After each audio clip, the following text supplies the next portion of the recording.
21 को इंशाल्लाह हम अपनी भरपूर तैयारी के साथ जाएंगे। माजी में भी हम निकलते रहे हैं, लेकिन इस दफ़ा जब निकलेंगे तो आप चनाब में ज़रूर देखिए कि गुजरात से मुस्लिम लीग नून किस जोशो खरोश से निकलती है। हलीमुद्दीन वड़ैच साहब हमारे यहाँ से NA के कैंडिडेट हैं।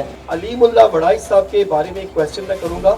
आपने इनको उम्मीदवार अपना पैनल जो है वो अनाउंस किया, आला क़यादत आपके इस फैसले के ऊपर कितना इत्मीनान करेगी? ये जो कन्फ्यूजन था ना जी कि हम गुजरात वाले हलके में शायद मुस्लिम लीग नून कोई सीट एडजस्टमेंट कर रही है, ये तो कन्फर्म है कि हम किसी भी पार्टी के साथ सीट एडजस्टमेंट नहीं कर रहे। अच्छा, ये आपका सवाल बिल्कुल गलत है। आप मेरा इंटरव्यू उठा के देखें, मैंने ये अल्फाज नहीं किए कि परवेज़ लाई के दौर में गवर्नेंस बहुत बेहतर थी। हम अवामी सियासत पे यकीन रखते हैं, अवाम की खिदमत पे यकीन रखते हैं। इंशाल्लाह उसी खिदमत के भरोसे पे ये इलेक्शन भी लड़ेंगे इंशाल्लाह।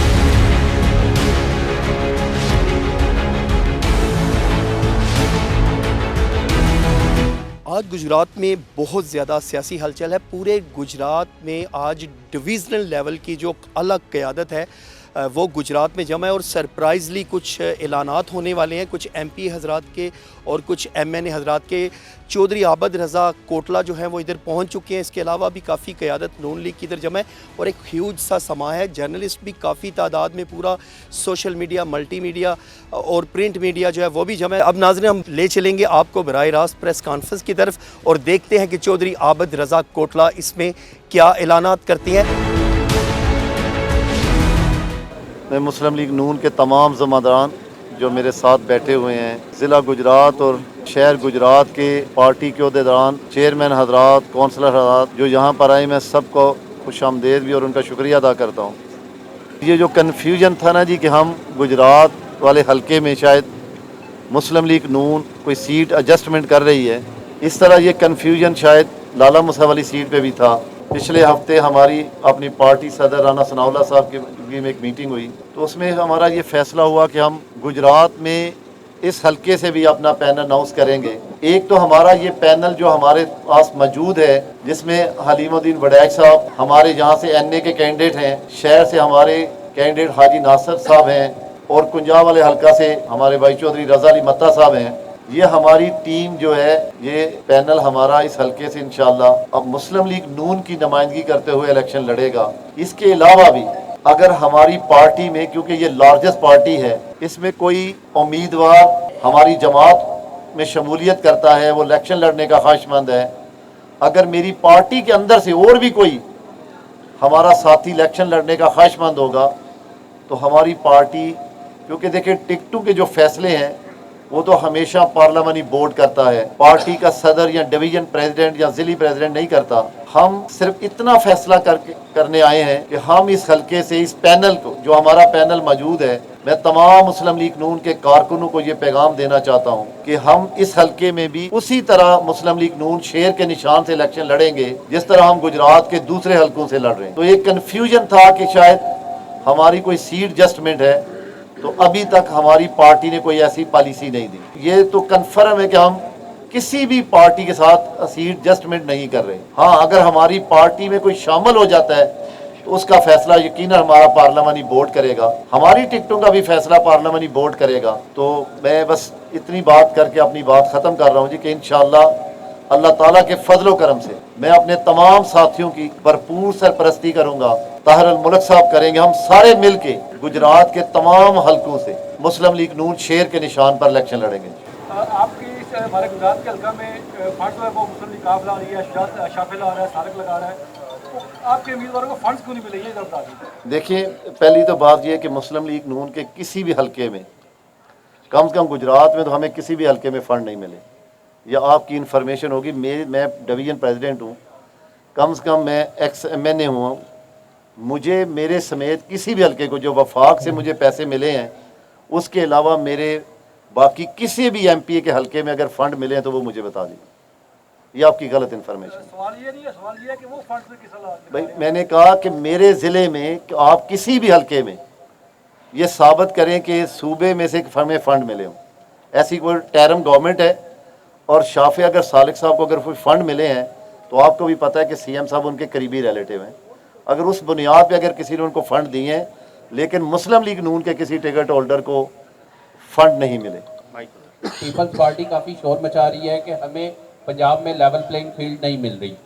गुजरात में आप क्या समझते हैं कि नॉन लीग को लेवल प्लेइंग फील्ड मिल रही है, क्योंकि इंतजामी अफसरान जो हैं वो सबका अतवार के हैं और वो आपको भी पता है कि किन के थ्रू आए हुए हैं, तो इसमें आपको गुजरात में मुस्लिम लीग नून को लेवल प्लेइंग फील्ड मिल रही है? बदकिस्मती ये थी कि हमने हमेशा प्लेइंग फील्ड के खिलाफ इलेक्शन लड़ा है। मैंने तो अपना पता है कि मैंने 8 में भी मुझे प्लेइंग फील्ड नहीं मिली, 13 में और 18 में भी। तो अल्लाह के फजल करम से इससे भी अभी हम कोई फ़र्क नहीं पड़ता।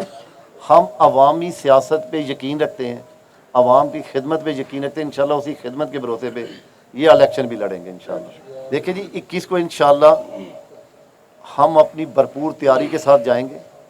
21 तारीख को गुजरात डिवीज़न मेरे में हर MP MN अपनी एफर्ट कर रहे हैं, वो अपनी मीटिंगें कर रहे हैं, कॉर्नर मीटिंगें कर रहे हैं, डोर टू डोर लोगों से मिल रहे हैं।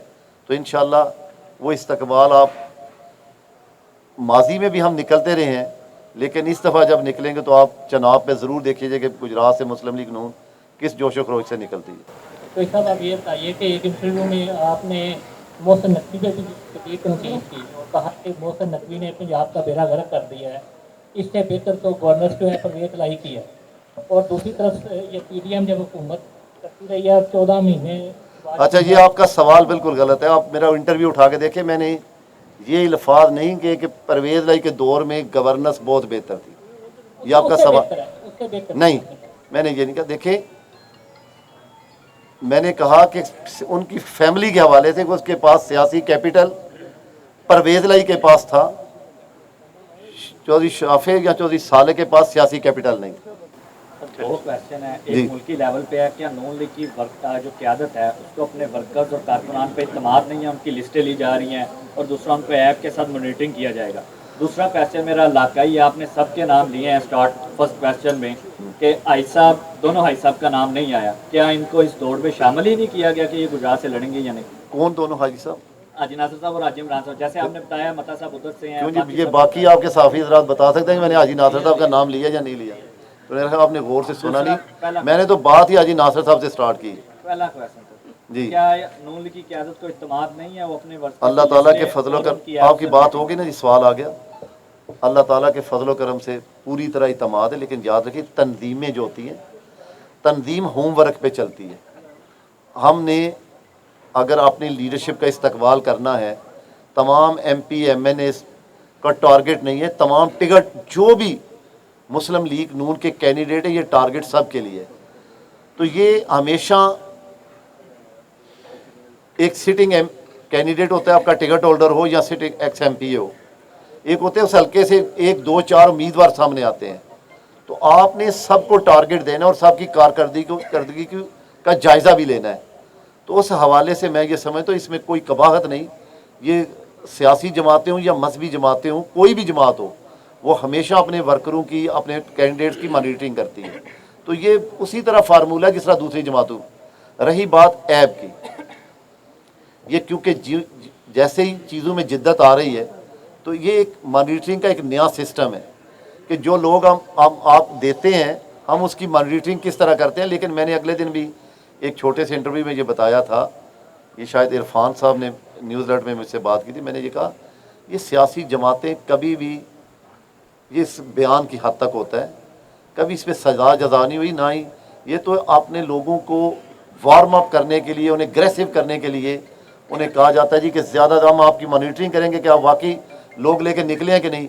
देखिए, जो टिकट लड़ने के लिए जो ख्वाहिशमंद होता है, या वो टिकट होल्डर हो या ex-MP हो, अगर यार वो अपने लीडरशिप के लिए, इस्तकबाल के लिए अपने कारकुनों को लेके नहीं जा सकता, तो फिर उसके पे भी आप एक सवालिया निशान है कि एक उम्मीदवार जो अनथक मेहनत करता है और एक आपका टिकट होल्डर जो ex-MP है, घर से नहीं निकलता, तो उन दोनों का फ़र्क जायज़ा तो किसी ने लेना है ना। तो ये पार्टी के अंदर तंजीम का काम होता है कि तंजीम ने मॉनिटरिंग करनी होती है, उन्हें पार्टी को बताना होता है, इलेक्टोरल पार्टी को जी कि हमारे ये उम्मीदवार या टिकट होल्डर हल्के में ज़्यादा स्ट्रेंथ रखते हैं, या अपने कारकुनों से, अपने लोगों से ज़्यादा क्लोज राब्ते में है, इनकी वर्किंग दूसरों से ज़्यादा बेहतर है। तो इतनी सी बात। तब जैसा कि आपने फरमाया कि मुस्लिम लीग काफ के साथ उनकी करीबी रिश्तेदारी और वगैरह साहब इस बुनियाद पे उनको अगर फंड मिल रहे हैं तो इस बुनियाद पर मिल रहे हैं। तो इससे जो है पार्टी आपकी पार्टी उसको नुकसान नहीं पहुंच रहा। अगर आपकी पार्टी को इससे नुकसान है तो आप किसी फोरम पे इस मसले को उठाएंगे? देखिए मैंने कहा उठाएंगे या ऐसे ही रहने देंगे? मेरा ख्याल है आखिरी में चलिए इस आखिरी बात का जवाब देकर ना ख़त्म करूँगा। देखिए मेरी सोच है।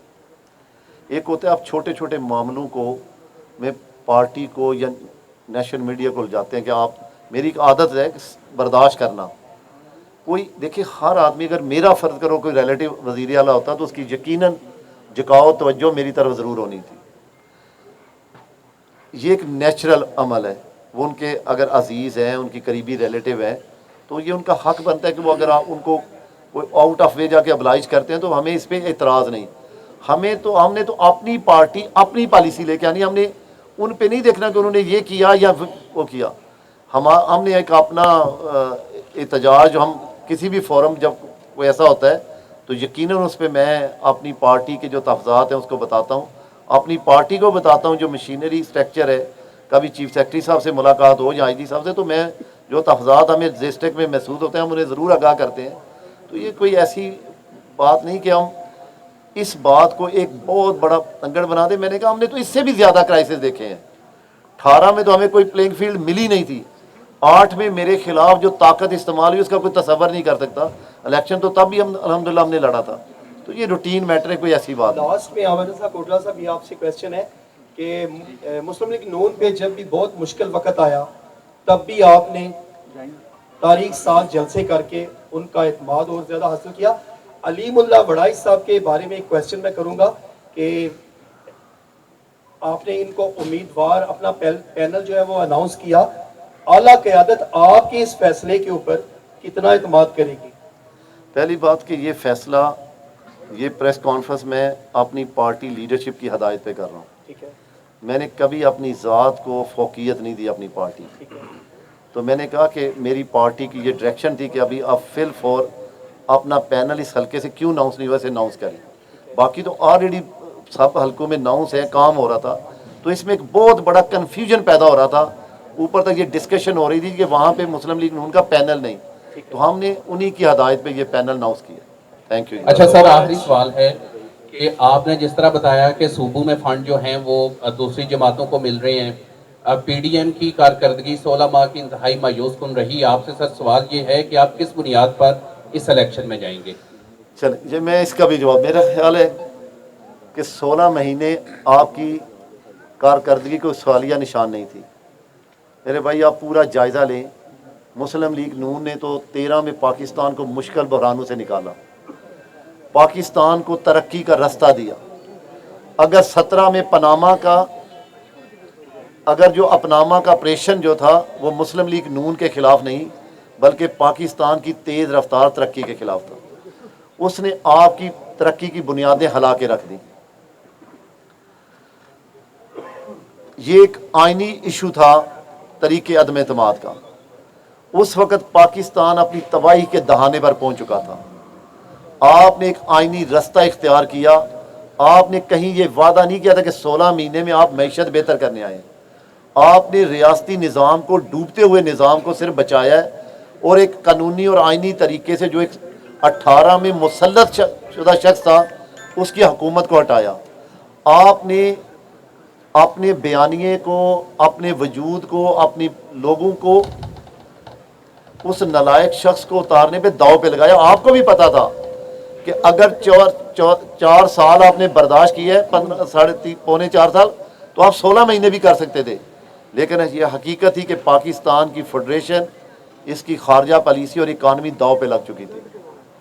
आपने सिर्फ उसको हटाया और आपने निज़ाम, पार्लियामानी निज़ाम के 5 साल पूरे किए। देखिए क्या ये सियासतदानों को क्रेडिट नहीं जाता कि आपने मार्शल लॉ को 20 साल पीछे कर दिया। आपने हर 5-5 साल के 4 टेन्योर पूरे करके 20 साल सियासी जमहूरियत के, चाहे वो टूटी फूटी लूली लंगड़ी थी, उसके 20 साल पूरे करके मार्शल लॉ और जमहूरियत के दरमियान एक बड़ा फासला कर दिया। Thank you ji.